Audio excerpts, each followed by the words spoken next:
The Hillsdale Distinguished Fellowship is a particular honor for me because my maternal grandfather was born in Hillsdale, Michigan, and was if I think I remember this correctly, was a graduate of Hillsdale College, the class of 1942.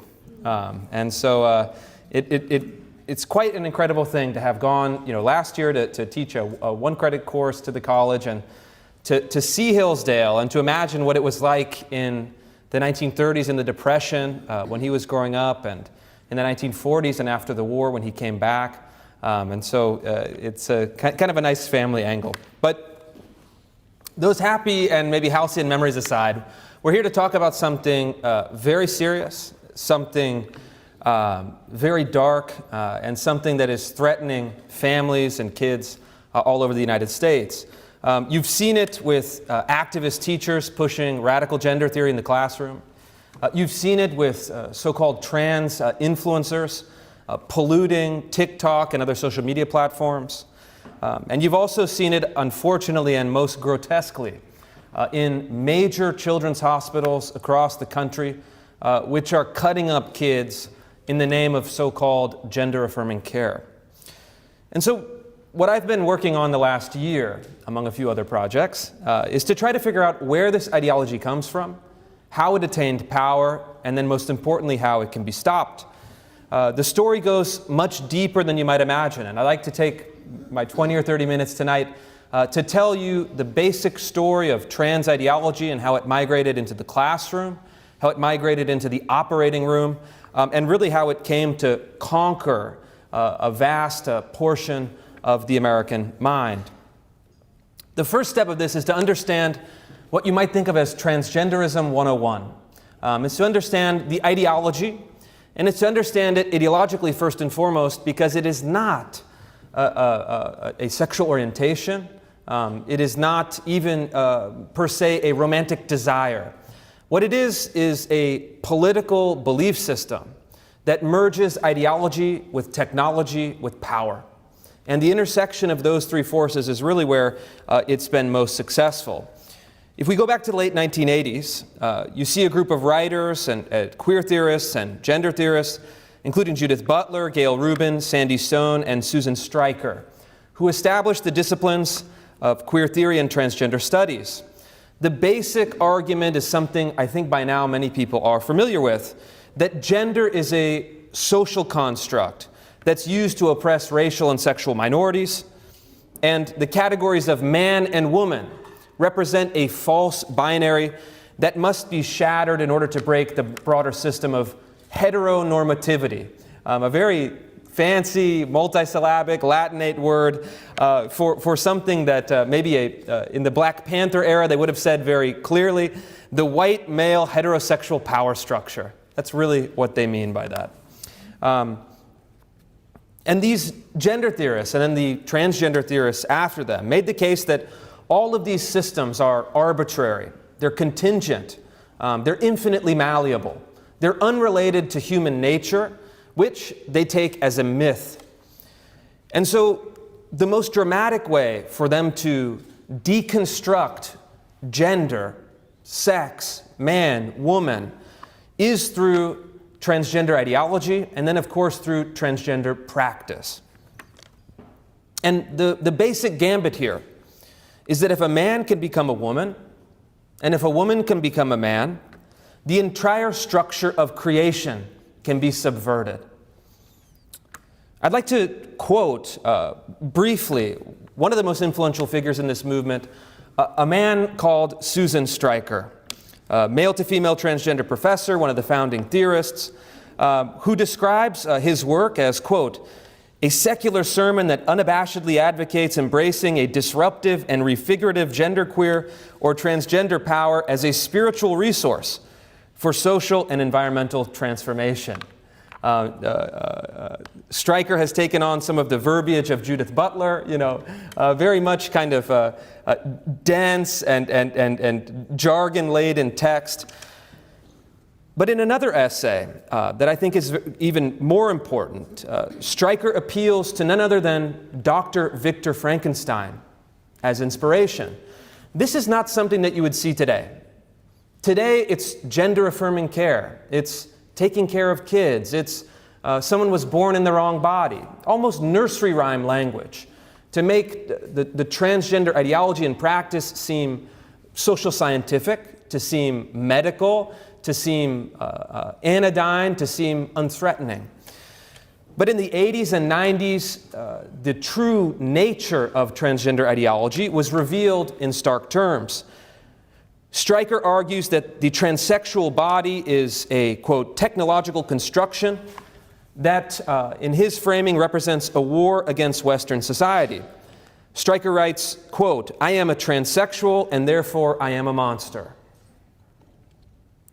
And this monster is destined, throughout this essay, to perform a function of what he calls rage and revenge against a series of targets that we see over and over in this ideology: the naturalized heterosexual order, traditional family values, and the hegemonic oppression of nature itself.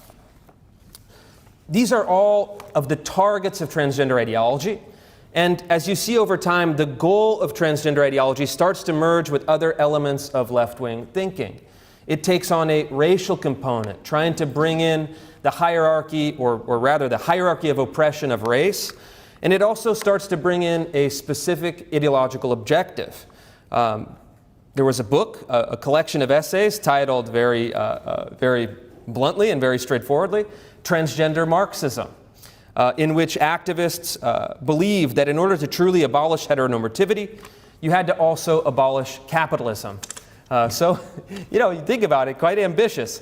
We're not only going to abolish the basic nature of reality, man and woman, dimorphic sex, but we're also going to abolish the entire economic and political system as a kind of bonus or extra. One of the writers in this text writes something very interesting that I'd like to again quote. The activist Rosa Lee argues, quote, "In a different era, Marxists spoke of the construction of a new socialist man as a crucial task in the broader process of socialist construction. Today, in a time of both rising fascism and an emergent socialist movement, our challenge is transsexualizing our Marxism.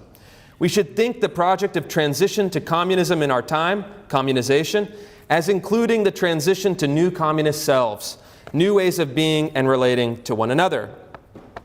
And I think that together, this represents really the culmination, that most sharp focal point of transgender ideology. It is to erase the distinctions of human nature. It is to erase the categories of man and woman. And it is to marshal technology towards a utopian and idealistic political goal. Marxism in some cases, and maybe some garden variety socialism in others. So academics have been, bloviating and writing very dense, jargon-rich texts that very few people read for many decades. So the question is, well, Chris, are you cherry-picking? Are you taking examples out of context? Is this really a big deal, or is this just a couple people that are speculating within academia? The answer, I wish that were true, but the answer, unfortunately, is that it's not true. And in fact, what I've seen in my reporting and what is obvious and you've seen in your daily life and your reading and your observation is that this ideology has taken on maybe a more sophisticated marketing pitch, but it has migrated to all of our institutions. So that you may have gotten an email, for example, that says, project manager, Rosa Lee or, Rosa Smith, they, them pronouns, or ze-zer pronouns. I'm actually currently under a federal civil rights investigation for refusing to use ze-zer pronouns. So if you think that this is not something that is being taken seriously by people in power, you are unfortunately, or maybe, I wish you were wrong, but unfortunately you're not wrong. But I can handle myself, not really concerned about the Biden administration too much. I can hold my own. But what I am concerned about is the creation of a school-to-gender clinic pipeline targeting kids. Hillsdale College can defend itself. New College of Florida can defend itself. I can defend myself. But in many cases, they're going after kids who cannot. Kids that are vulnerable. Kids that may not have two parents in the household. Kids that may have other issues that they're struggling with. They are the explicit targets of a campaign to recruit them into an ideology. And I've showed that over a long period of time and a long series of reports. And I'd like to just tell you in one city how this works. You may have heard of this city. It's Chicago, Illinois. It's a big one. And it's an instructive example of how the ideology spreads because there are a few key influential people. One of them is a man named Jennifer Pritzker. Pritzker, born James Pritzker in 1950, served a career in the U.S. military and inherited a sizable part of the Hyatt Hotel fortune. Significant amount of cash. In 2013, Pritzker announced a male-to-female gender transition.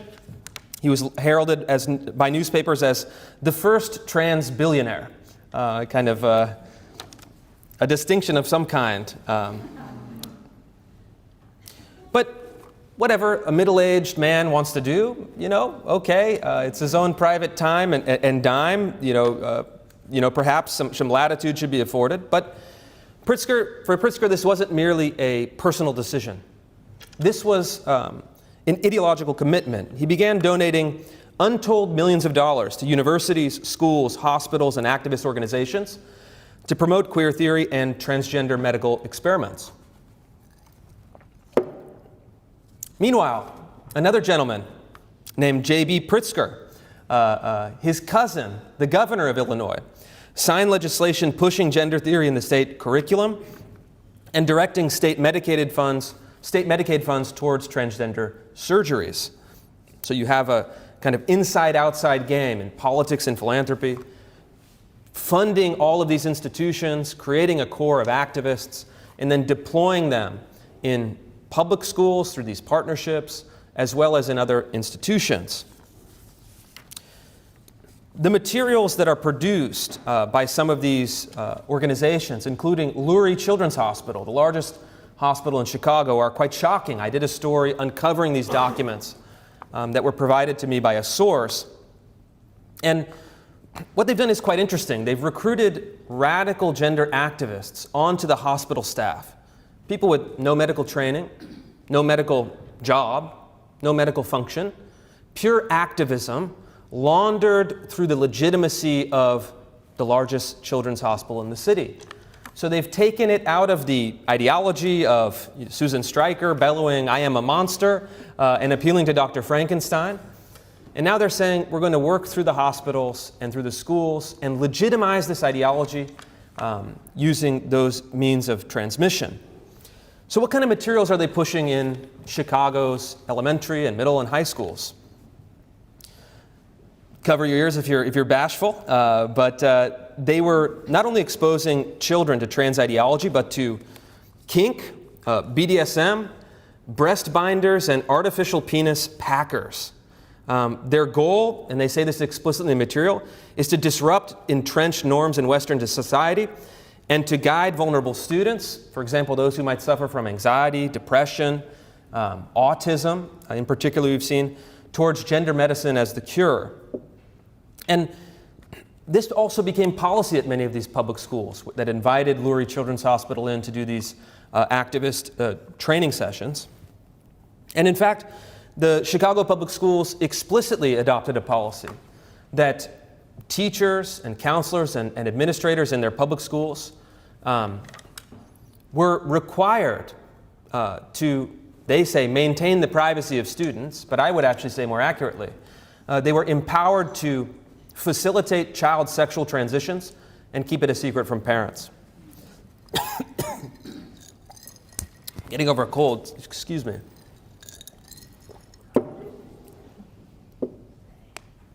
And meanwhile, activists are flooding social media with these kind of messages. I'm sure you've seen them. They're quite frightening and they're quite very much everywhere. And I would like to read a quote from a Chicago area detransitioner, someone who embarked on a transition and then headed back. And she says quite poignantly, "When I was 15, I was introduced to gender ideology on social media and began to call myself non-binary. Over the next few years, I would continue to go deeper and deeper down the trans identity rabbit hole, and by the time I was 18, I saw myself as a trans man." And of course, this person went to the city of Chicago to connect with not only activists but medical providers who would provide her with anything that she wanted as far as hormones and other therapies. Where does this lead? Trans activists often say that puberty blockers, for example, you've probably heard this, have no long-term side effects and are completely reversible. You heard this? In a way, the lie is so brazen, it's almost shocking, but according to the medical literature, it's not reversible at all in practice. You can have lifelong health complications, but moreover, 95% of kids who begin puberty blockers move on to cross-sex hormones. Only 5% desist or back away. And 50% of females who begin cross-sex hormones move on to trans-affirming surgeries. I think it's quite fair to say is that once they're in for life.